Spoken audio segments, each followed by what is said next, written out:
எல்லோருக்கும் வணக்கம்.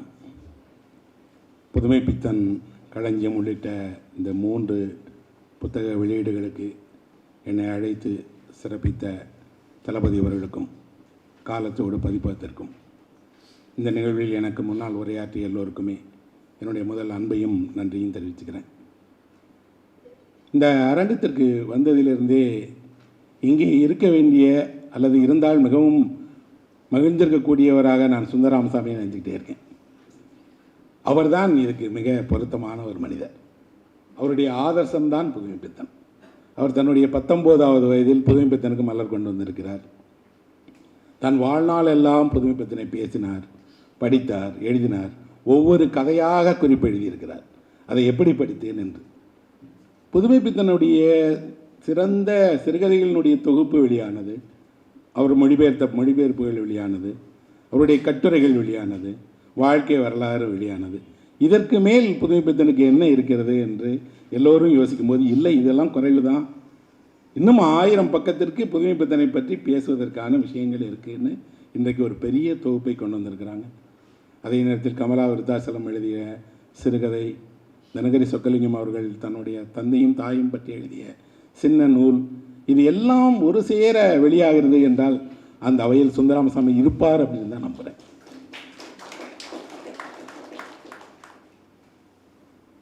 ஏன் ஒரு மனிதனுக்கு தன்னுடைய ஆதர்சங்களின் மீது இவ்வளவு ஆசை? அது ஒரு புதுமை பித்தனை போன்ற அவருடைய காலகட்டத்தில் நிச்சயமாக அவர் மலையாளத்தில் படிச்சிருந்தார். நிறைய பேர் அவருக்கு தெரியும். ஆங்கிலத்தில் படிக்கக்கூடியவராக இருந்தார். ஆனால் புதுமை பித்தனை எதனால் அவர் கவரப்பட்டார்? புதுமை பித்தனிடமிருந்து எந்த வெளிச்சத்தை அவர் வாங்கிக்கிட்டார்? ஆச்சரியமாக இருக்குது. தன் வாழ்நாள் முழுக்க சுந்தரராமசாமி உருவானதற்கு பின்னால் எப்போவுமே அந்த புதுமை பித்தனுடைய ஒரு கரம் இருக்குது. இப்போ எங்கேயோ ஒரு இடத்துல ஆழமாக அவர் ஒரு படைப்பாளியிடமிருந்து பெற்றிருக்கிறார். கிட்டத்தட்ட அதே போல தான் நான் என்னுடைய 20 வயதுகளில் புதுமை பித்தனை படிக்க ஆரம்பித்தேன். ஒரு சின்ன மல்லாங்கனர் போன்ற ஒரு கிராமத்தில் ஒரு வேப்ப மரத்தடியில் ஒரு பகல் வேளையில் யாரும் இல்லாத நேரத்தில் அவருடைய கதையை திறந்து படிக்கும்போது ஒரு உலகமே என் கண் முன்னாடி வரதை பார்த்தேன். அந்த உலகத்தினுடைய எல்லா இயக்கங்களையும் பார்த்தேன். அவர்கள் எல்லோருமே எனக்கு தெரிந்தவர்களாக கொஞ்சம் கொஞ்சமாக மாறினாங்க.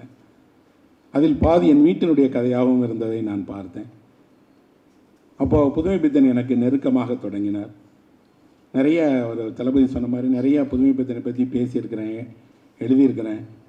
2 ஆண்டுகளுக்கு முன்பாக புதுமை பித்தன் என்னுடைய வாழ்க்கை வரலாறை ஒரு நாடகமாக்கி காட்டணும்னு விரும்பினேன். ஏன்னா அது ஒரு நாடகமாக திரைப்படமாக பார்க்க வேண்டிய ஒரு கதை அது. அப்படிங்கிறதுனால புதுமை பித்தனை ஒரு நாடகமாக எழுதினேன். பெரிய சவாலாக இருந்தது. ரகுநாதனுடைய வாழ்க்கை வரலாறு ஒரு திரைப்படத்துக்கான கொஞ்சம் இருக்குது, நாடகத்துக்கான கொஞ்சம் இருக்குது, முழுவதும் இல்லை. வேறு புத்தகங்களை தேடினால் போதுமான தகவல்கள் இல்லை. இந்த புத்தகம் அப்போது எனக்கு கிடைச்சிருந்துருக்கணும்னு நினச்சேன். இப்போவும் ஒன்றும் இல்லை, அந்த நாடகத்தை 2 மணி நேரம் நாடகமாக மாற்றிடலாம். அவ்வளவு தகவல்கள், அவ்வளவு செய்திகள், அவ்வளவு பெரிய விஷயங்கள். நிறைய அந்த புத்தகம் எழுதுவதற்காக, அந்த நாடகம் எழுதுவதற்காக நான் படித்தபோது அடைந்ததெல்லாம் விட அதிகமாக இந்த புத்தகத்தில் அடைந்தேன். அதனால் தளபதிக்கு நான் மானசீகமாக நன்றி சொல்லிக்கிறேன். இப்படி ஒரு புத்தகத்தை தந்ததற்கும் அதில் கலந்துக்கிட்டு பேசுகிறதுக்கு என்னை அழைத்ததற்கும். மற்றபடி நான் நட்சத்திரமும் அல்ல, தமிழ்நாட்டில் எந்த எழுத்தாளர்கள் நட்சத்திரங்களும் இல்லை. ஏன்னா நட்சத்திரங்களுக்கான இடம் என்பது எப்போதுமே ரொம்ப தொலைவில் உள்ளது. அது யாருக்கு நெருக்கமாகவும் இருக்காது. நான் உங்கள் பையில் இருக்கக்கூடிய ஒரு செல்லா காசை போன்றவன் தான். அதுக்கு ஒரு மதிப்பு இருக்குது, பயன்பாட்டில் மதிப்பு இல்லை. ஆனால் அது என்ற ஒரு காலத்தில் அது முக்கியமானதாக இருந்தது. எல்லா படைப்பாளிகளும் தன் காலகட்டத்தில் செல்கிற நாணயமாகவும் செல்லாத தன் காலத்துக்கு அப்புறம் ஒரு அரிய பொற்காசாகவும் மாறிடுறாங்க. புதுமை பித்தனும் அப்படி மாறின ஒருவர் தான். அந்த வகையில் புதுமை பித்தனை பற்றி பேசுகிறது, புதுமை பித்தனுடைய அதில் இவ்வளோ பெரிய ஒரு பெருந்தொகுப்பை பற்றி பேசுவதுங்கிறது உண்மையில் ஒரு பெரிய மகிழ்ச்சியாக இருக்குது. தளபதிக்கு ஒரு முக்கியத்துவம் இருக்கிறது. என்ன அப்படின்னா, பாரதி, வஉசி, புதுமை பித்தன் என்று 3 ஆளுமைகளை தொடர்ந்து பேசுகிறார். அந்த 3வருமே திருநெல்வேலி பகுதியை சேர்ந்தவர்கள். 3வருமே தமிழ் அறிவுலகத்தினுடைய மிக முக்கியமான ஆளுமைகள். 3 பேரினுடைய மிக அரிய பங்களிப்பையும் ஒரு சேர ஒரே ஆய்வாளர் கொடுத்திருக்கிறார்னா தமிழ் சமூகம் அவருக்கு என்றைக்குமே கடமைப்பட்டிருக்கிறது. அதில் 3வரும் ஒருவர் மீது ஒருவர் அன்பு கொண்டவர்கள், ஒருவரை பாதித்தவர்கள். இன்னும் சொல்லப்போனால் அந்த 3வருக்கும் இடையில் மானசீகமான ஒரு உறவு இருக்கிறது. ரகுநாதன் சொல்கிறார், புதுமைப்பித்தனுடைய மிக முக்கியமான கதைகள் எல்லாம் எங்கிருந்து வந்தது என்றால் பாரதியிடமிருந்து வந்ததுங்கிறார். அதை படிக்கும்போது எனக்கு தோன்றியது, அப்படித்தான் வரும். துன்பக்கேணி என்ற அவருடைய புகழ்பெற்ற கதை பாரதியிடமிருந்து தான் வருது. பாரதியிடமிருந்து அவர் நிறைய இருக்காருன்னு சொல்லப்போனால், பாரதியை பற்றி அவர் எழுதிய கட்டுரையை படிக்கும்போது தன் காலத்திலேயே பாரதியை புரிந்து கொண்டு கொண்டாடிய ஒருவராக புதுமைப்பித்தன் இருக்கிறார். இன்னும் ஆச்சரியம் என்ன அப்படின்னா, பாரதிக்கு நிகராக பாரதியின் பின்னால் வந்த பாரதிதாசனை வியந்து புதுமைப்பித்தன் பேசுகிறார். எதிரெதிராக நிறுத்தப்படுகிறார் புதுமைப்பித்தனும் பாரதிதாசனும், அல்லது திராவிட இயக்கங்களும் புதுமைப்பித்தனும். அப்படி அல்ல. அவர் பாரதிதாசனை அவ்வளவு கொண்டாடுகிறார். கொண்டாடுவதோடு பாரதிதாசன் பார்க்கிற இயற்கையை பற்றிய பார்வைங்கிறது அவ்வளோ அசலானது, அவ்வளவு கவித்துவமான பாடல்களை எழுதியிருக்கிறார்னு புதுமைப்பித்தன் பாரதிதாசனை கொண்டாடுகிறார். அதையெல்லாம் இந்த நூலில் மறக்காமல் சலபதி பதிவு செய்திருக்கிறார், தொகுத்திருக்கிறார். இந்த புத்தகம் புதுமைப்பித்தனுடைய மறைவுக்கு அப்புறம் அவருக்கு என்ன மாதிரியான அஞ்சலிகள் செலுத்தப்பட்டது, எப்படி அவர் குடும்பத்திற்கு நிதி திரட்டினார்கள், அப்புறம் அவருடைய குடும்பத்தை சேர்ந்தவர்கள் இந்த நூல்களை எல்லாம் எப்படி பாதுகாத்து புதிய அச்சுக்கு கொண்டு வர்றதுக்காக முயற்சித்தார்கள், அதுக்கப்புறம் இந்த புதுமைப்பித்தன் மீது அபிமானம் கொண்டவர்கள் எப்படி நினைவு மலர் இப்போ சுந்தராமசாமி கொண்டு வந்தார், மலையாள கொண்டு வந்தாங்க. எனக்கு நீண்ட நாட்களாகவே நான் அந்த மலையாள மலரை பார்த்துருக்கிறேன், படிச்சிருக்கிறேன். ஒரு 3 மாதங்களுக்கு முன்பாக மலேசியாவில் இருக்கிற மலாக்காவில் தமிழ்ச்சங்கத்தில் ஒரு கூட்டம் ஏற்பாடு பண்ணார்கள். நான் அந்த கூட்டத்தில் போய் முதல்ல பேச தொடங்கும் போதே சொன்னேன், நாங்கள் உங்களுக்கு புதுமைப்பித்தனை மலர் போட்டதுக்கு நன்றி சொல்வதற்கு தான் வந்திருக்கிறேன். நான் ஒரு தமிழ் எழுத்தாளர் என்ற முறையில் மலேசிய தமிழ்ச்சங்கத்துக்கு என்னுடைய நன்றியை தெரிவித்துக் கொள்கிறேன். நீங்கள் புதுமைப்பித்தனை கொண்டாடினீர்கள், அதிலும் மிகச் சிறப்பான விவாதத்தை நடத்தி நிதி திரட்டி கொடுத்து புதுமைப்பித்தன் குடும்பத்தின் மீது அவ்வளவு வாந்தியாக நடந்து கொண்டதுக்கு உங்கள் மண்ணிலே உங்கள் தமிழ்ச்சங்கத்திலேயே நன்றி சொல்ல வேண்டும் என்று நான் விரும்பினேன். அதை அங்கே செய்தேன். ஏன் அப்படின்னா, அந்த உரிமை எல்லா தமிழ் படைப்பாளிகளுக்கும் இருக்கிறது. நாங்கள் எல்லோருமே ஏதோ ஒரு வகையில் புதுமைப்பித்தனிடமிருந்து வந்தவர்கள் தான். அந்த நன்றி நாம் செலுத்தப்பட வேண்டியது அந்த மண்ணில் செய்திருக்கிறார்கள், சிங்கப்பூரில் செய்திருக்கிறார்கள். யார் யாரோ தங்களால் இயன்ற பொருளுதவியை அளித்திருக்கிறார்கள். அவர்கள் எல்லோருக்குமே இந்த தலைமுறையின் சார்பாக, இந்த தலைமுறை எழுத்தாளர்கள் யார் வேண்டுமானாலும் நன்றி சொல்லலாம். எல்லோருமே புதுமைப்பித்தன் சார்பாகத்தான் சொல்கிறோம் அந்த நன்றி. இந்த நூலில் அப்படி அழகாக இந்த எல்லாவற்றையும் சலபதி தொகுத்திருக்கிறார். எதுக்கு இப்படி ஒரு புத்தகம் நமக்கு ரொம்ப முக்கியம்?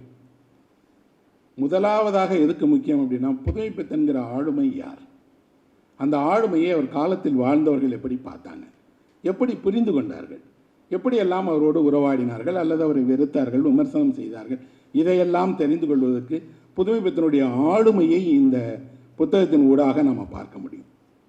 பொதுவாக பெரும்பான்மையானவர்கள் சொல்லக்கூடிய மனப்பதிவு என்ன அப்படின்னா, கேலியும் கிண்டலுமாக பேசக்கூடியவர், விமர்சனம் செய்யக்கூடியவர், எடுத்தெறிந்து பேசக்கூடியவர், வித்யா கர்வம் கொண்டவர், தன்னை விட பெரிய எழுத்தாளர் யாருமே இல்லை என்று தானே சொல்லிக்கொள்பவர். இதுதான் புதுமைப்பித்தன்னு நிறைய பேர் பதிவு பண்ணியிருக்காங்க. நான் படிக்கும் போதெல்லாம் எனக்கு தோன்றுகிறது, இது புதுமைப்பித்தன் அல்ல, இது புதுமைப்பித்தன் வெளிக்காட்டி கொண்ட விதம். ஆனால் புதுமைப்பித்தன் வேறு.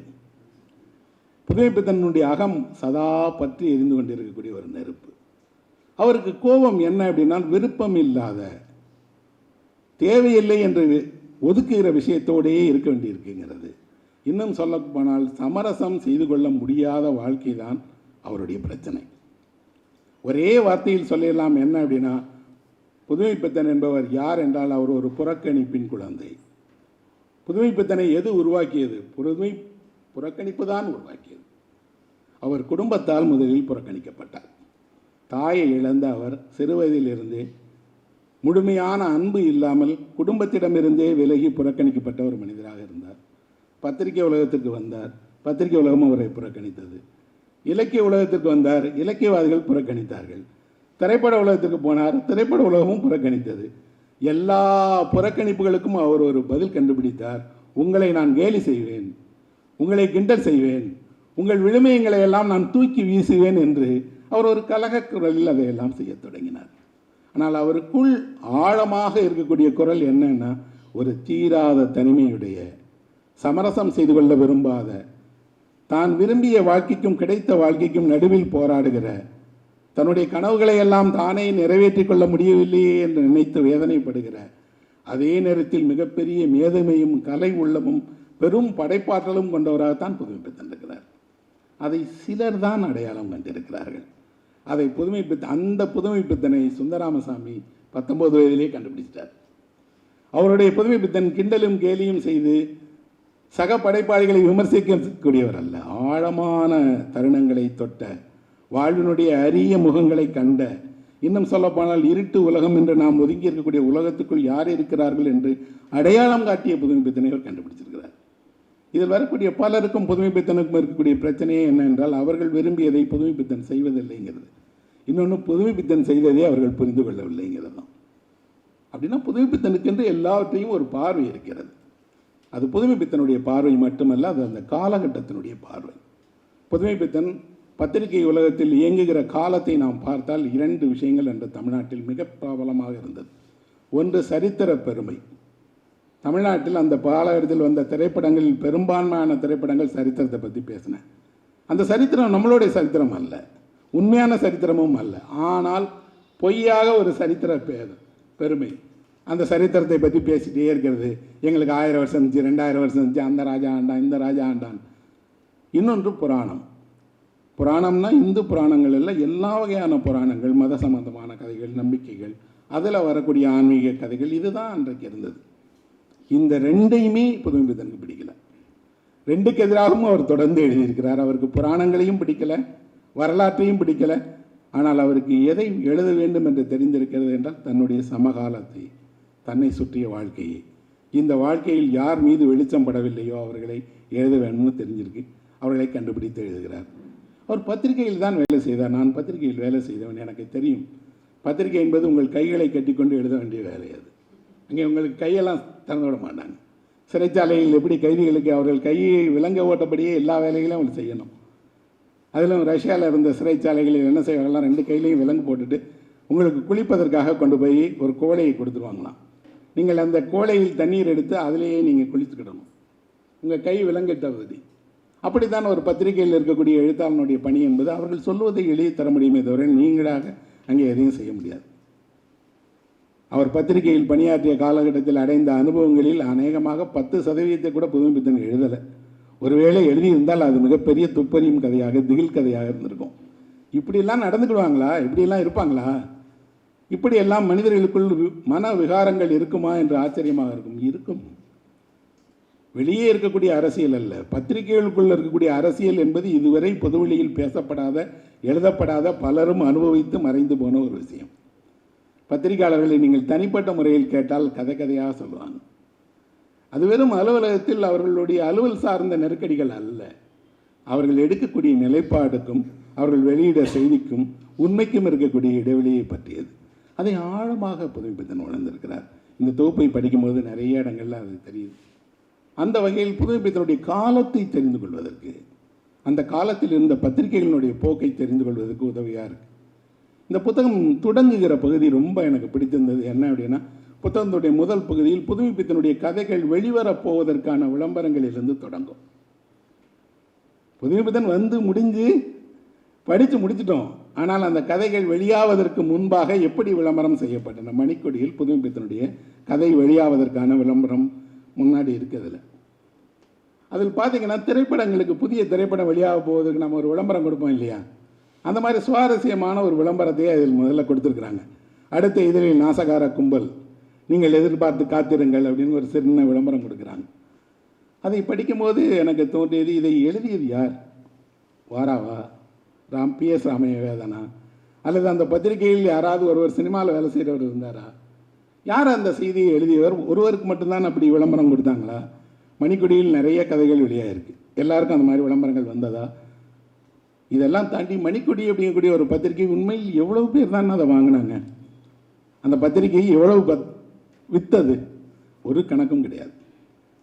தளபதி இந்த புத்தகத்தினுடைய இறுதியில் சொல்கிறாரு, இதை போல் நிறையா பெரிய இன்னும் 2 தொகுப்புகள் எனக்கு 2 அல்ல 200 தொகுப்புகளுக்கு தேவை இருக்குது. ஒரு தகவலுமே கிடையாது. இன்னும் சொல்லப்போனால் இவ்வளவு தொழில்நுட்ப வசதி வந்த பிறகும் கூட ஒரு மணிக்கொடி இதழ் கூட முழுமையாக நாம் படிப்பதற்கு இணையத்தில் தேடி கண்டுபிடிக்க முடியாது. எங்கேயாவது ஏதாவது ஒரு வேளை அது ஆர்கைவில் இருக்கலாம், அல்லது இங்கே ஒரு நூலகத்தில் மறைந்திருக்கலாம். நாம் எடுத்து பார்த்துட முடியாது. அது இப்போ ரொம்ப கை கெட்டுகிற தூரத்தில் இருந்தது. அது சங்க காலத்தில் எழுதப்பட்ட புத்தகம் அல்ல. கை கெட்டுக்கிற 48 வந்த ஒரு புத்தகத்தை கையில் எடுக்க முடியாது. நம்மகிட்ட இல்லை, அந்த புத்தகத்தினுடைய பிரதிகள் இல்லை. அதை எப்படி வெளியிட்டார்கள், அதில் என்ன வெளியிருந்தது, புதைப்பத்தினுடைய கதைக்கு யார் படம் வரைந்திருந்தார்கள், என்ன படம் வெளியானது, என்ன அச்சு பயன்படுத்தினார்கள், அந்த ஃபாண்ட் சைஸ் எப்படி இருந்தது, ஃபுல் பேஜா டேப்லாய்டா, எந்தவும் தெரியாது. அதை பற்றி எழுதப்பட்ட விஷயங்களையே நம்ம படிச்சுக்கிட்டே இருக்கிறோம். சில நாட்களுக்கு முன்பு கூட மணிக்கொடி இதழை பற்றி ஒரு தகவல் படித்தேன். மணிக்கொடி இதழுக்கு சந்தாவே குறைவு, அதில் ஒரே ஒரு சந்தா செலுத்தியது யார் என்றால் சர் சி வி ராமனுடைய மனைவி அப்படின்னு போட்டிருந்தாங்க.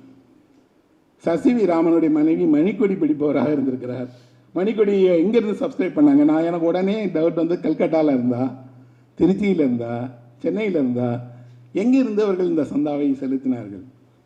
உண்மையில் தளபதி ஒரு புதிய பாதையை உருவாக்கி இருக்கிறார். அது என்ன அப்படின்னா, வரலாறு என்பது மன்னர்களை பற்றி ஆராய்கிற வரலாறு மட்டுமல்ல, பழம் சமுதாயத்தை பற்றி ஆராய்கிற வரலாறு மட்டுமல்ல, பதிப்புத்துறையை ஆராய்வதும் வரலாறு தான் என்று பதிப்பு வரலாற்றை அவர் மிக விரிவாகவும் ஆழமாகவும் ஆய்வு செய்திருக்கிறார். அதனுடைய கனிகளாகத்தான் அவருடைய முக்கிய நூல்கள் எல்லாமே இருக்கு. அது பதிப்புத்துறையினுடைய வரலாற்றில் இப்படி நிறைய விஷயங்கள் எந்த கவனமும் இன்றி யாரும் பராமரிக்காமல் அப்படி எப்படி கண் முன்னாடியே காணாமல் போயிடுச்சு. இன்னொரு முறை கிடைக்காது. நான் கூட தளபதி 2 நாள் முன்னாடி சொன்னேன், இதை படிக்கும்போது எனக்கு ஒரு குற்ற உணர்ச்சியோடையே படித்தேன். என்ன அப்படின்னா, என்னுடைய ஒரு நாவலுடைய மேனுஸ்கிரிப்ட் கூட என்கிட்ட கிடையாது. என்ன செய்தேன்னு தெரியாது. வாடகை வீட்டிலிருந்து இன்னொரு வீட்டுக்கு மாறுகிற போது தொலைத்த நிறைய பொருட்களில் மிக முக்கியமானது வீட்டில் நான் வைத்திருந்த என்னுடைய கையெழுத்து பிரதிகள் தான். அது என்கிட்ட இல்லை. புத்தகம் இருக்கிறது, ஆனால் அதனுடைய கையெழுத்து பிரதிகள் இல்லை. ஒன்று கவனம் இல்லை, இன்னொன்று வசதி இல்லை, மூன்றாவது இதையெல்லாம் பாதுகாப்பதற்கு எந்த அமைப்பும் இல்லை. ஆனால் இவரை போன்ற ஆய்வாளர்கள் தேடி தேடி தேடி ஒவ்வொரு சின்ன துளிகளாக தேன் சேகரிக்கிறது போல இந்த புத்தகம் முழுக்க சேகரித்திருக்கிறாங்க. அதுலேயும் கூட இப்போ சுந்தராமசாமியினுடைய மலர் பார்த்தீங்கன்னா, அந்த மலருக்கு எப்படி கடிதம் எழுதினார், எப்படி கட்டுரைகள் பெற்றாங்க, எப்படி அந்த மலர் வந்துச்சு, யாரெல்லாம் பங்களித்தார்கள், எல்லாம் இருக்குது அதில். அதே போல் அந்த மலேசியாவிலேருந்து கொண்டு வரப்பட்ட மலரில் எனக்கு ரொம்ப பிடித்தமான ஒன்று இருக்கிறது. என்ன அப்படின்னா, தினகரி அம்மாவனுடைய குழந்தை வயது புகைப்படம். நான் இந்த புத்தகத்தில் முதல்ல தேடினது அந்த புகைப்படம் எங்கேயாவது போட்டிருப்பாங்களா அப்படின்னு. இவர்கள் ஒரு சிறுமியாக அதில் இருக்கிறாங்க. அந்த புகைப்படம் அந்த மலேசியாவிலேருந்து வெளியான மலரில் இடம்பெற்றிருக்கிறது. கட்டாயம் இந்த பதிப்பில் இல்லாவிட்டாலும் கூட அடுத்த பதிப்பில் அதை இணைக்கணும்னு கேட்டுக்கிடுவேன். அழகான ஒரு புகைப்படம். இன்னொன்று, இந்த புத்தகத்திலேயே ஒரு குறிப்பு இருக்கிறது இவர்களை பற்றி. என்ன அப்படின்னா, இவர் பேச்சு போட்டியில் பரிசு வாங்கும்போது அந்த மேடையில் ஒருவர், பாஸ்கர தொண்டமான்னு நினைக்கிறேன், அவர் சொல்கிறார், புதுமைப்பித்தனுடைய மகள் எவ்வளோ அழகாக பேசுகிறாருன்னு. இன்றைக்கி கூட அம்மா பேசி நாங்கள் கேட்கணும்னு நான் விரும்புகிறேன். கவிதை எழுதக்கூடிய, பேசக்கூடிய, இன்னும் சொல்லப்போனால் புதுமைப்பித்தனுடைய எல்லா குணங்களையும் கொண்டவராக அவருடைய பெண்கள் இருப்பது என்பது பெரிய விஷயம். அதில் இப்படி ஒரு அம்மா கூடயே ஒரு மேடையை பகிர்ந்தது என்பது உண்மையில் பாக்கியம். இந்த தருணத்தில் நான் புதுமைப்பித்தன் குடும்பம், அவருடைய சொத்துக்கள் எல்லாம் அவருக்கு எதுவுமே இல்லை, எல்லாம் அவருடைய தந்தை காலத்திலேயே போயிடுச்சு. அவரோட வாக்குவாதம் பண்ணி சட்டிட்டு வழக்கு மன்றத்திற்கு போய் எல்லாம் போயிடுச்சு. ஆனால் அவருடைய படைப்புகளை பாதுகாத்து முறையாக பதிப்பித்து முறையான உரிமையோடு கொடுக்க வேணும்னு காத்திருந்தாங்க.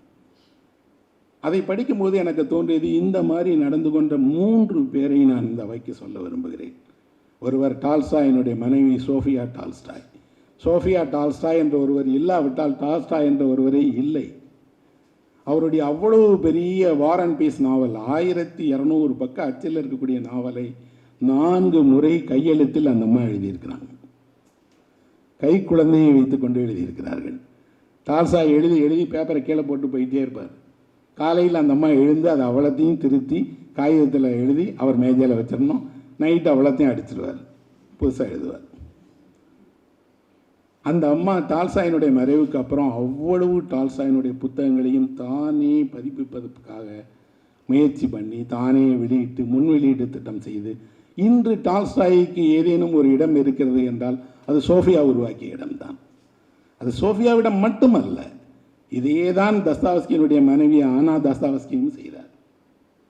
தஸ்தாவஸ்கி இறந்து போன பிறகு அவருடைய எல்லா படைப்புகளுடைய உரிமையையும் பெறுவதற்காக ஒவ்வொரு பதிப்பகத்திடமாக மன்றாடி வழக்கு தொடுத்து எல்லா உரிமைகளையும் வாங்கி மலிவு பதிப்பு போட்டார். அந்த மலிவு பதிப்பு பல 1000 பிரதிகள் விற்றது. அதிலிருந்து அவருக்கு பணம் கிடைத்தார். அதில் பாருங்கள், தஸ்தாவஸ்கியினுடைய ஒரு மகள் தந்தை இறக்கும்போது அவளும் இவங்களை போலே ஒரு சிறுமி, தந்தையை பற்றி தெரியாது. தந்தையை பார்த்திருக்கிறார். 7-8 வயசு, 10 வயசுன்னு கூட இருக்கும். 10 வயசு சிறுமி லுபோவான்னு நினைக்கிறேன். அவளுக்கு தந்தையினுடைய முகம் தெரியும், தந்தை எப்படி இருப்பார் என்று தெரியும், தந்தையை பற்றிய நினைவுகள் தெரியாது. ஆனால் அவள் வளர்ந்து பின்னாளில் தந்தையை பற்றி ஒரு நூல் எழுதியிருக்கிறார். இந்த மேடையில் நான் அப்படி தான் நினச்சிக்கிட்டேன். அவரை நேரில் பார்த்தல்ல, உங்கள் ரத்தத்திலேயே புதுமைப்பித்தன் இருக்கிறார். உங்கள் நினைவுகளில் ஆழமாக அவருடைய நினைவு இருக்கிறது.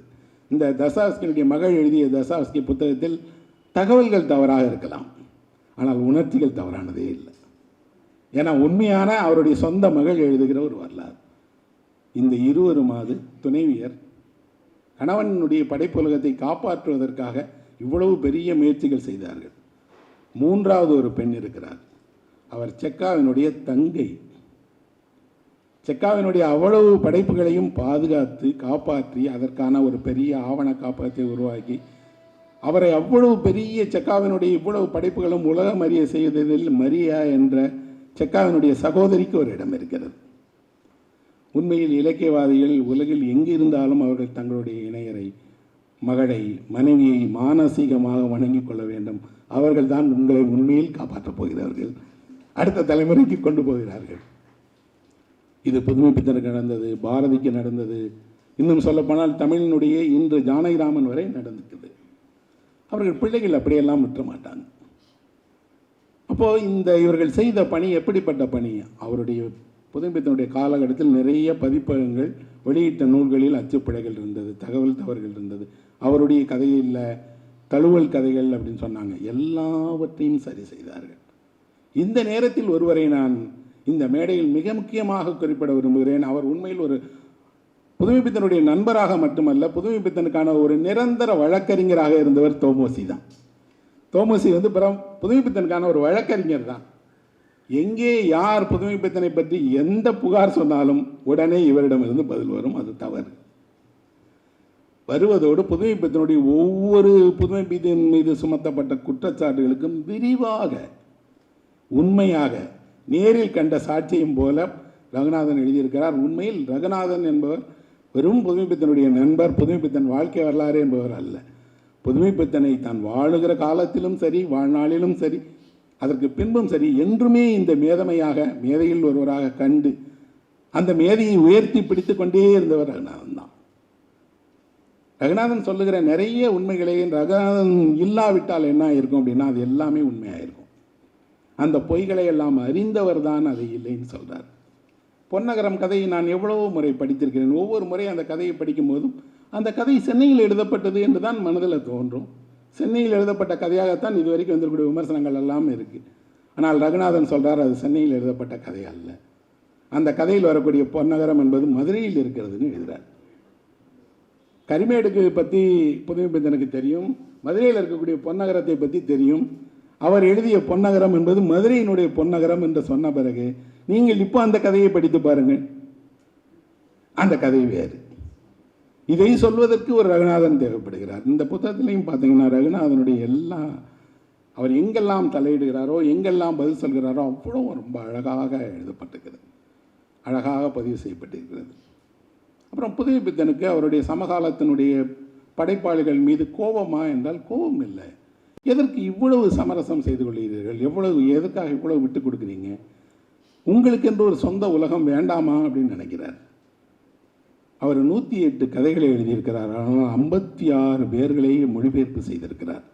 அவ்வளோ படித்திருக்கிறார். யாரையெல்லாம் படித்திருக்கிறார்? அவர் காலத்தில் ஒரு ஆங்கில இலக்கியம் படித்திருந்த மேதைகளை, ஷேக்ஸ்பியரையோ டெக்கன்ஸ் அவங்களையெல்லாம் சொல்லலை.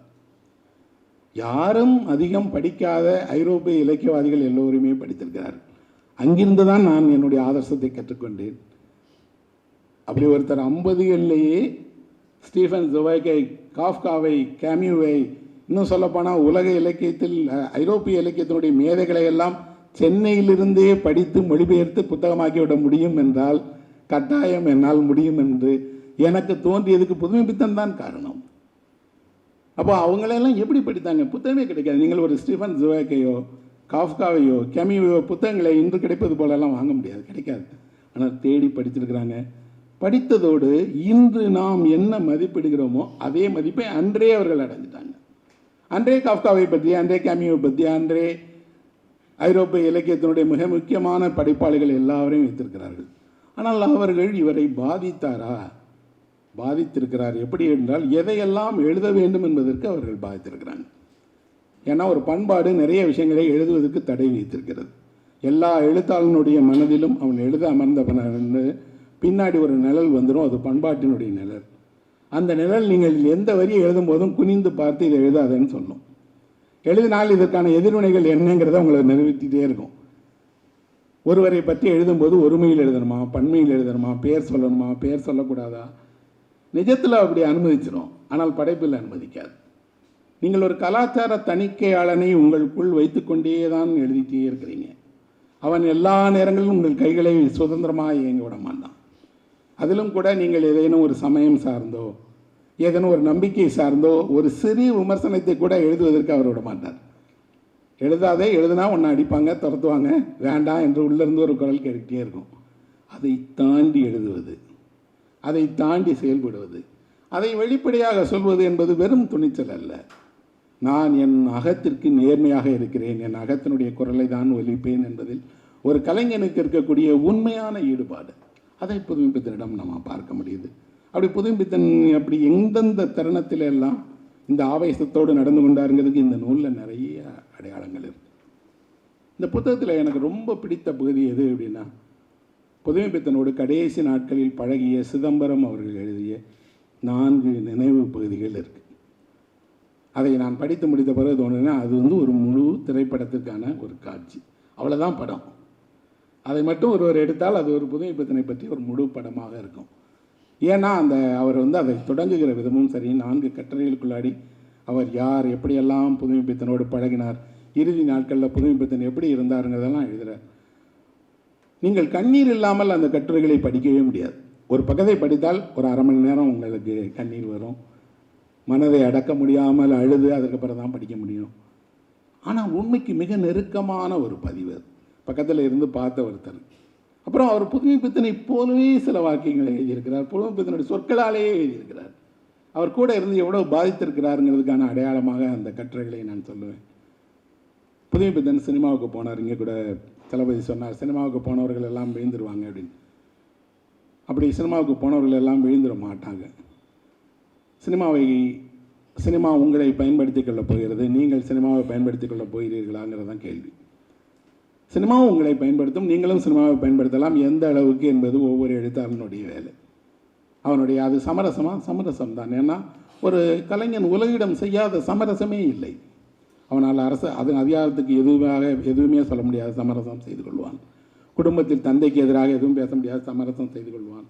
அவனுக்கு ஒரு வீடு தரமாட்டார், அவரிடம் கேட்கவே முடியாது, சமரசம் செய்து கொள்வான். 1000 சமரசங்களை ஒரு எழுத்தாளன் செய்து கொள்கிற காலம் இது. இன்றைக்கு இல்லை, இன்றைக்கும் அப்படி தான் இருக்குது. ஆனால் அந்த எழுத்தாளன் போய் ஒரு திரையில் ஈடுபடும் போது அவன் சமரசம் உரத்து பேசப்படும். ஏன்னா அவன் சமரசத்துக்கு ஒரு விலை இருக்கிறது, மற்ற சமரசங்களை போல அல்ல. அந்த விலை தான் கவர்ச்சியான ஒன்று. உண்மையில் புதுமைப்பித்தன் காலத்தில் ஒரு எழுத்தாளருக்கு என்ன சம்பளம்? ஏன்னா நான் சினிமாவில் வேலை பார்க்குறேன், நான் சம்பளம் கேட்பேன்.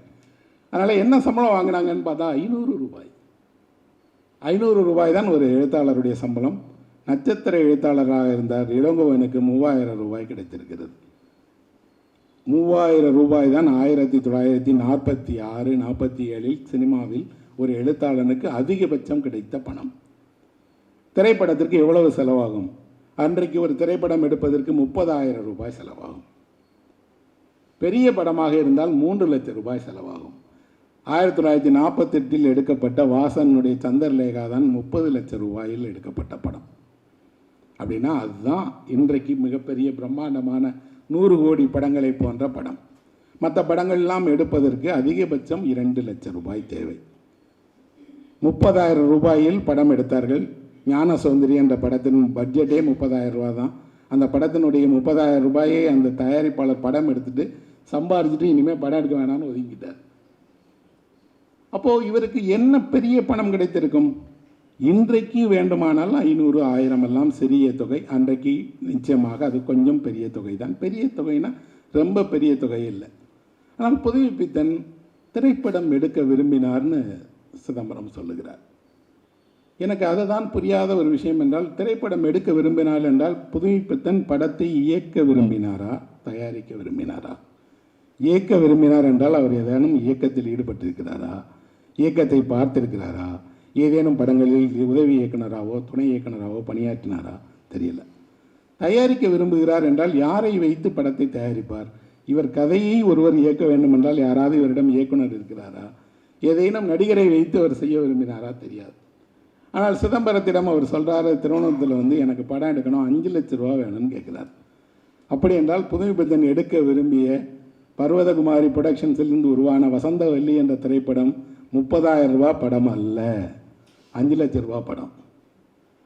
5 லட்ச ரூபா படத்துக்காக பணம் கேட்கிறார். கேட்கக்கூடியவர் திரைப்படத்தில் விரும்பினால் கூட படம் கொடுக்கல, கணக்கு கொடுக்கல, விட்டுட்டார். ஆனால் என்ன கனவு கண்டார், என்ன எடுக்க விரும்பினார்? அதுக்கப்புறம் அவர் படத்திற்காக வேலை செய்தார். ஔவையாரில் ராஜமுக்தி படத்தில் வேலை செய்வதற்காக பாகவதர் அவரை பூனாக்கு அழைத்துட்டு போயிட்டார். உங்களுக்கு தெரிந்திருக்கும், சிறையிலிருந்து வெளியே வர்றார் பாகவதர். அவருக்கு 12 படங்கள் அவருக்கு ஏற்கனவே ஒப்பந்தம் செய்யப்பட்டிருந்த படம் இருந்தது. 12 படத்திற்கும் அவருக்கு முன்பணம் கொடுக்கப்பட்டிருந்தது. சிறைக்கு போய் அவர் வரமாட்டார் என்று முடிந்தவர்கள் எல்லாம் பணத்தை வாங்கிட்டாங்க. அவரோடு நடிக்க இருந்தவர்கள் எல்லாம் முன்பணம் கொடுத்த எல்லாரும் விட்டுட்டு போயிட்டாங்க. அவருக்கு தர வேண்டிய பணம் உண்டவர்கள் எல்லாம் இன்னும் சிறையிலேருந்து வரமாட்டார் என்று கொடுக்க மாட்டேங்கிட்டாங்க. சிறையிலிருந்து வெளிவருகிறவருடைய பாகவதர் ஒரு கதையை முடிவு பண்ணி அதை திரைப்படமாக்கணும்னு நினைக்கிறார். இங்கே படமாக்கினால் நிறுத்திடுவாங்க, இல்லைன்னா என்ன படம்னு தெரிஞ்சிடும். பாகவதருடைய பிரச்சனை என்ன? பாகவதற்கும் மஞ்சள் பத்திரிகைகளுக்கும் பிரச்சனை. மஞ்சள் பத்திரிகைகள் பாகவதரை மோசமாக எழுதின, பாகவதற்கு கள்ள உறவு இருப்பதாக கட்டுக்கதைகள் கட்டின. அவர் கோவிச்சுக்கிட்டார். அந்த போல பத்திரிகைகளுடைய கண்ணில் படாமல் ஒரு திரைப்படத்தை உருவாக்க விரும்புகிறார். பாதுகாப்பான ஒரு இடத்துல போய் படம் எடுக்க விரும்புகிறார். புனேக்கு போய் பிரபாஸ் ஸ்டுடியோவில் அவர் படம் எடுக்கிறார். நான் அந்த படத்தை பார்க்க விரும்பினேன். படம் கிடைக்கல. இப்போது அந்த படத்துடைய பாட்டு புத்தகம் கிடைக்கிறது. ஆனால் யாரெல்லாம் அந்த படத்தில் பணியாற்றினார்கள் அவரோட? பிரபாஸ் ஸ்டுடியோவில் எல்லா ஆவணங்களும் இருக்கிறது. முடிந்தவரை அவர்கள் அதை காப்பாற்றி வைத்திருக்கிறார்கள். பிரபாஸ் ஸ்டுடியோவுடைய ஆவணத்தில் பார்த்தீங்கன்னா தெரியும், பண்டரி நாயக்கன்னு சொல்லப்படக்கூடிய பிரபாஸ் ஸ்டுடியோவினுடைய மிக முக்கியமான கேமராமேன் தான் அந்த படத்துக்கு கேமராமேனாக இருந்திருக்கார். அவர் மராட்டிய திரைப்படங்களில் புகழ்பெற்ற ஒரு கேமராமேன். ஒரு மராட்டி கேமராமேனை நீங்கள் தமிழ் படத்தில் வச்சுட்டிங்கன்னா என்ன நடக்கும்னு நமக்கு தெரியும். அவர் என்ன சொல்கிறாருன்னு உங்களுக்கு தெரியாது, நீங்கள் என்ன எடுக்க விரும்புகிறீங்கன்னு தெரியாது. இதெல்லாம் தவிர இந்த படத்தினுடைய கதை, அந்த படத்தினுடைய இயக்குனரான ராஜா சந்திரசேகர் என்பவருடைய கதை. அந்த படத்திற்கு அந்த இயக்குனர் ஒரு எழுத்தாளரை நியமித்திருக்கிறார். அவருடைய பெயர் நாஞ்சில் ராஜப்பா என்பவர். அவர்தான் ஞான சௌந்தரி படத்தினுடைய கதாசிரியர். அவரை இயக்குனர் படத்தின் எழுத்தாளராக நியமித்துட்டார். பாகவதர் புதுமைப்பித்தனை படத்தின் எழுத்தாளராக நியமித்திருக்கிறார். ஒரு படத்திற்கு 2 எழுத்தாளர்கள் வேலை செய்தால் என்ன நடக்கும் என்ற அவஸ்தையை நான் பல முறை அனுபவித்திருக்கிறேன். நான் எழுதி கொடுப்பதும் வராது, அவர் எழுதி கொடுப்பதும் வராது. நாங்கள் 2 பேர் எழுதி கொடுப்பது வராததோடு நாங்கள் 2 பேரும் படத்தில் இல்லாத பாது யாராவது ஒருவர் பார்த்துக்கிடுவார். அப்போ புதுமைப்பித்தனுக்கு என்ன நடந்திருக்கும்? கேட்கவே வேண்டாம்.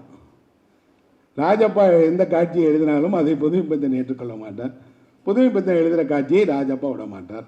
ஆனால் ராஜப்பா இயக்குனருடைய எழுத்தாளர்.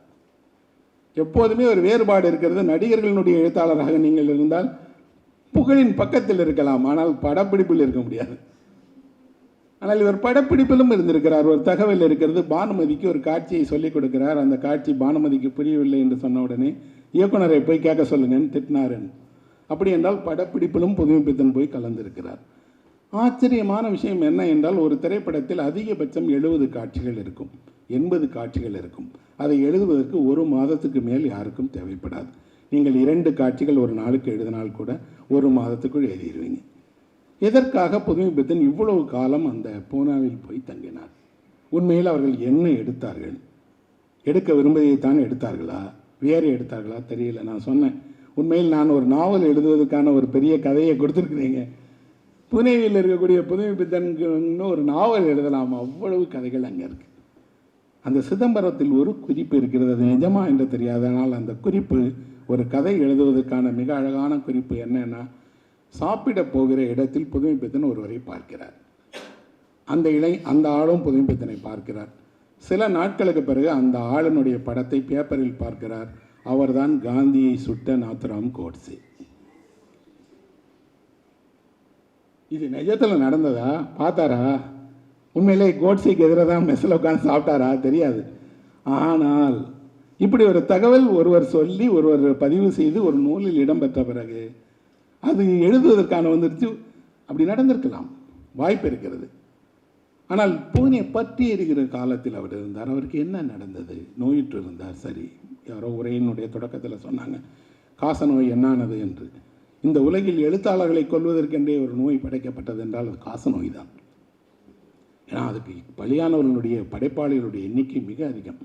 கீட்ஸை கொன்றது, செஸ்டர்டனை கொன்றது, இன்னும் சொல்லப்போனால் காஃப்காவை கொன்றது, புதுமைப்பித்தனை கொன்றது, ஆண்டன் செக்காவை கொன்றது. எல்லாமும் காச நோய் தான். இந்த காச நோய்க்கு 1952 48 மருந்து கண்டுபிடிச்சிட்டாங்க. ஐயாவுக்கு கிடைக்கல. வாக்மேன் என்று சொல்லக்கூடிய ஒரு சயின்டிஸ்ட் மருந்தை கண்டுபிடிச்சார், ஸ்ட்ரெப்டோமைசினை. அது கண்டுபிடிக்கப்பட்ட பிறகுதான் காச நோய்க்கு மருந்தே கொடுத்தாங்க. 52 அவருக்கு நோபல் பரிசு கிடைத்தது. இந்த காச நோய்க்கான தடுப்பு மருந்தை அவர் கண்டுபிடித்து விட்டார், பயன்படுத்திட்டாங்க. கொஞ்சம் முன்னாடி அது நடந்திருந்தால் ஒரு மகத்தான கலைஞன் காப்பாற்றப்பட்டிருக்கலாம். ஆனால் அது பின்னாளில் ஒருவரை காப்பாற்றியது. அது யார் என்றால் கி. ராஜநாராயணன். அதே மருந்து, அதே காச நோய், அதே போல சிகிச்சை, அதே போல மரணத்தினுடைய தருவாயில் இருக்கும்போது இதே மருந்தினுடைய ஒரு குப்பி அவருக்கு கிடைத்து அவர் 100 வயது வாழ்ந்தார். நண்பர்களே, நீங்கள் ஒரு 100 வயது வாழ்ந்த புதுமைப்பித்தனை நினைத்து பாருங்கள், எப்படி இருக்கும்?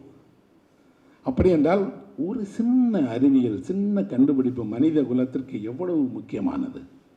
அது யாரோ ஒரு விஞ்ஞானி, யாரோ ஒருவருக்கு இல்லை, ஒட்டுமொத்த மனித சமூகமும் ஒரே ஒரு மருந்தின் காரணமாக எல்லா கலைஞர்களுடைய உயிர்களையும் காப்பாற்றினாங்க. இன்றைக்கு இன்றைக்கு அந்த மருந்து வந்துடுச்சு. அந்த மருந்தை எளிதாக நம்ம உட்கொண்டலாம். நீங்கள் உங்கள் உடல் நலத்தை பேணிக்கொள்ளலாம். ஆனால் உண்மையில் அந்த காசநோய் மட்டுமல்ல புதுமைப்பித்தனை கொண்டது. புதுமைப்பித்தனை கொன்றது புறக்கணிப்புங்கிற காசநோய். அவருடைய மனதில் ஆழமாக புரையோடி போய் எல்லோரும் புறக்கணிக்கிற, எவராலும் அங்கீகரிக்கப்படாத, தான் விரும்பிய வாழ்க்கையை வாழ முடியாமல் போன இந்த வாழ்க்கையை ஏன் வாழுகிறோம் என்ற காசநோய் தான் அவரை அதிகம் பாதித்தது, அவரை நிலை கொள்ள விடாமல் செய்தது. விட்டுட்டு வந்துடலாமே, சினிமாவில் எத்தனையோ நேரங்களில் உங்களுக்கு தெரியும், வேணான்னு விட்டுட்டு வந்துடலாம். இன்னொன்று, சகல வசதிகளும் கிடைக்கக்கூடிய இடம். இங்கே பிரபா ஸ்டுடியோவில் என்ன பண்ணாங்க, தனி வீடு எடுத்து எல்லோரும் தங்கி இருந்தார்கள். ஆனால் புதுமைப்பித்தன் அங்கே தங்கலை. ஏன்னா அவருக்கு விருப்பமான யாரும் அங்கே இல்லை. இன்னும் சொல்லப்போனால் அவருடைய கடைசி ஆண்டுகளில் எத்தனை கதைகள் எழுதினார் என்று பார்த்தால் ஒரு கதை எழுதியிருக்கார் ஒரு வருஷத்துக்கு. ஒரு எழுத்தாளன் தன் வாழ்நாளில் மிக அதிகமான துயரத்தை எப்போது அடைகிறான் என்றால் அவன் எழுதாத நாட்களில் தான் அடைகிறான். தான் விரும்பிய கதைகளை எழுத முடியாமல் ஒரு எழுத்தாளன் போவது என்பது உண்மையில் அவனுடைய நோயினுடைய முற்றிய நிலைதான். அவனால் முடியாமல் போயிடுது. அவர் விரும்புகிறார், எழுத முடியும், ஆனால் அவருடைய சூழல் இல்லை. எங்கேயோ ஒரு இடத்துல, யாரோ ஒரு இடத்துல, யாருக்கோ ஏதோ ஒரு வேலையை ஏன் செய்ய வேண்டும்? எல்லா எழுத்தாளர் மனதிலும் திரும்ப திரும்ப கேட்டுகிட்டே இருக்கு, யாராவது ஒருவர் எங்களை எல்லாம் பார்த்து கொண்டு வெறுமனா எழுத மட்டும் வச்சுக்கிட மாட்டீங்களா? அனுமதிக்க மாட்டீர்களா? ஏதேனும் ஒரு சமூகம் எழுத்தாளர்களை, கலைஞர்களை அவர்கள் விரும்பியதை மட்டும் செய்து வாழட்டும் என்று வாழ விடமாட்டார்களா என்று ஏங்குது. எந்த சமூகத்திலும் அந்த இடம் அல்ல. எல்லா சமூகத்திலும் உழைப்பு அடிப்படையானது. என்ன வகையான உழைப்பு என்பது உடல் உழைப்பாக இருக்கலாம், அறிவு உழைப்பாக இருக்கலாம். ஆனால் உழைப்பு தான் உங்கள் வாழ்வினுடைய அடிப்படை. அந்த உழைப்பின் காரணமாகத்தான் எங்கோ ஒரு தனி அறையில் பூனாவில் ஏதோ ஒரு சப்பாத்தியை சாப்பிட்டுட்டு யாரோ ஒருவர் சொன்னதை யாரோ ஒருவர் எழுதி கொடுத்து அந்த படம் வெளியாகிற காட்சியை கூட பார்க்காமலே தன் வாழ்க்கையை முடித்து விட்டார் என்றால் புதுமைப்பித்தனுடைய கதை அல்ல, அது தமிழ் எழுத்தாளர்கள் மீது படிந்த ஒரு சாபத்தின் கதை. அது எந்த தமிழ் எழுத்தாளனுக்கும் இதில் ஒரு பங்கு, ஒரு பாதி நடந்திருக்கிறது அல்லது நடக்கும்.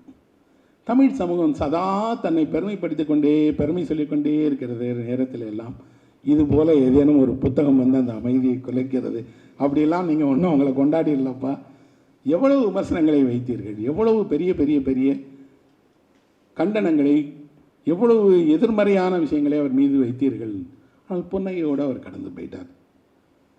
அந்த சந்தானத்தினுடைய கட்டுரையில் ஒரு பகுதி இருக்குது, அதை சொல்லி என் உரையை நான் நிறைவு செய்கிறேன். அதை படிக்கும்போது உண்மையில் படிக்கவே முடியலை என்னால். அது என்ன, அவருடைய மரண காட்சி, புதுமைப்பித்தன் இறந்திருக்கிறார், அவருடைய உடலை வைத்திருக்கிறாங்க. அந்த இறுதி வீட்டில் நடக்குகிற சடங்குகளை எழுதிட்டே வராரு. அதில் ஒன்றை எழுதுகிறார், அந்த உடலை எடுத்துக்கொண்டு அவர்கள் கிளம்புகிற நேரத்தில் புதுமைப்பித்தனுடைய துணைவியார், ஐயோ இனி உங்களை விட்டு நான் பிரியப் போகிறேனே என்று அந்த இறந்த உடலுக்கு கடைசியாக ஒரு முத்தம் தருகிறார். அதிலும் அத்தனை பேர் முன்னால் இறந்து கிடந்த புதுமைப்பித்தனுடைய உதட்டின் மீது தன் உதட்டை முத்தி அழுத்தமாக ஒரு முத்தம் தருகிறார். அந்த முத்தத்தின் போது புதுமைப்பித்தனுடைய வாயில் இருந்த மஞ்சள் படிந்த அரிசி அவர் உதட்டில் ஒத்திக்கொள்கிறது. புதுமைப்பித்தனுக்கு வைத்திருந்த குங்குமத்திலிருந்து ஒரு சிறிய கீற்று அவர் கன்னத்தில் படுகிறது. அதுதான் அவர் கொடுத்த கடைசி முத்தம் அப்படின்னு அவர் எழுதியிருக்கிறார். என்ன அவர்! ஆனால் அந்த முத்தம் என்பது அந்த வாழ்வில் இருந்து அந்த மனிதனுக்கு அளிக்கப்பட்ட கடைசி பரிசு. அந்த பரிசு தான் அவர் பெற்ற மிகப்பெரிய பரிசு. அதை படிக்கும்போது உண்மையில நினைச்சேன், ஒரு தலைமுறை உண்மையில் என்னெல்லாம் இலக்கியத்துக்காக செய்திருக்கிறது. இந்த பைத்தியக்காரத்தனம் என்பது வெறும் பைத்தியக்காரத்தனம் தானா? எழுத்து, இலக்கியம், கலை என்பதெல்லாம் வெறும் பைத்தியக்காரத்தனம் தானா? இல்லை. இது உண்மையில் ஏதேனும் ஒரு ஆழமான பொறுப்புணர்ச்சி, ஆழமான ஒரு உணர்வு, இன்னும் சொல்லப்போனால் ஒரு தலைமுறை இன்னொரு தலைமுறைக்கு விட்டு செல்லுகிற மிகப்பெரிய பரிசாகத்தான் இதையெல்லாம் பார்க்கிறேன். அப்படி ஒரு பரிசை புதுமைப்பித்தன் கொடுத்திருக்கிறார். அவர் கொடுத்ததை நமக்கெல்லாம் சேகரித்து மிக அழகாக தளபதி தொகுத்து அளித்திருக்கிறார். அவருக்கும் இதை சிறப்பாக வெளியிட்ட காலத்தோடு பதிப்பதற்கும் மனம் நிறைந்த நன்றியை கூறி விடைபெறுகிறேன்.